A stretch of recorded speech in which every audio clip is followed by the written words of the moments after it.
Alright guys, here's the video for the first section, which is 10.1, which is how do I graph a circle from its equation. Alright, so this is going to be essentially a little bit where we left off in regards to circles. We're going to pick up. So if you want to graph a circle, there's an equation to a circle, and it's considered the standard form, which is this equation right here. X minus h in parentheses squared plus y minus k in parentheses squared equals r squared. If you were to substitute some numbers in for h and k, you would be able to graph a circle, and then also substitute a number for r, and that's going to give you the radius. Alright, so let's talk about it a little bit more in detail. Alright, so here's the equation. There's a lot of variables, but the main ones you need to focus on are h, k, and then r, which is a radius. Alright, so the way that I see this is that your h and k essentially move the circle left to right, and that's going to be your h value, and then k moves it up and down, and it's always going to be in respect to the origin. Alright, so your h moves it left and right across the x-axis, and your k moves it up and down across the y-axis, and then the radius squared, or whatever value is out here, is going to help you find your radius. Alright, so if you have a circle, and the center is at the origin, it's going to be a little bit more simple equation. Alright, now let's just use the original equation that we're given. Alright, so the origin again, origin is the center of the coordinate plane, which is 0, 0.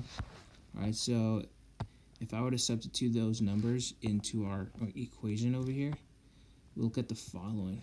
So we're going to get x minus something squared plus y minus something squared equals r squared. So those somethings are 0 and 0 because that's the origin. Well, if I were to simplify this, well, x minus 0 is just x, so nothing happens to that. So we're left with x squared, and then y minus 0 is just y, so nothing happens to that, so we are left with y squared, and then it's just equal to r squared. So this is the equation if your origin is if your center is at the origin. But again, the main one you should focus on is the one up here.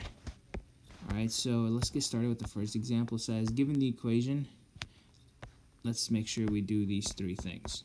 Alright, so first thing is asking us to identify the center. So again, your h and your k value, your h and then your k.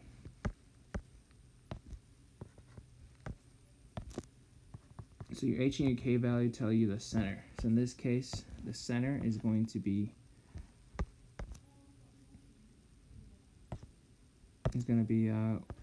1, 3 in this case, because that's what the h and k value tell us.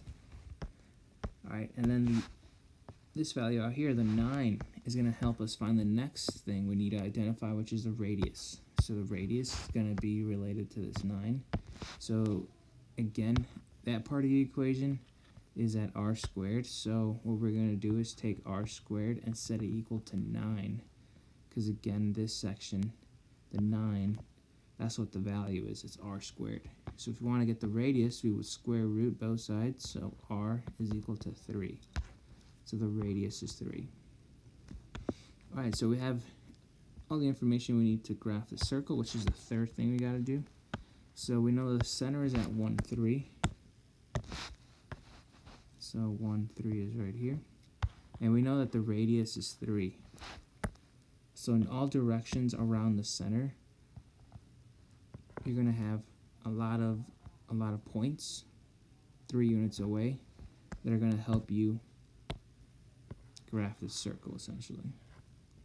And if you use your notability, you can hold it, and then you can make a nice perfect circle there. So that is the equation. sorry, that is a graph for this equation that we started with.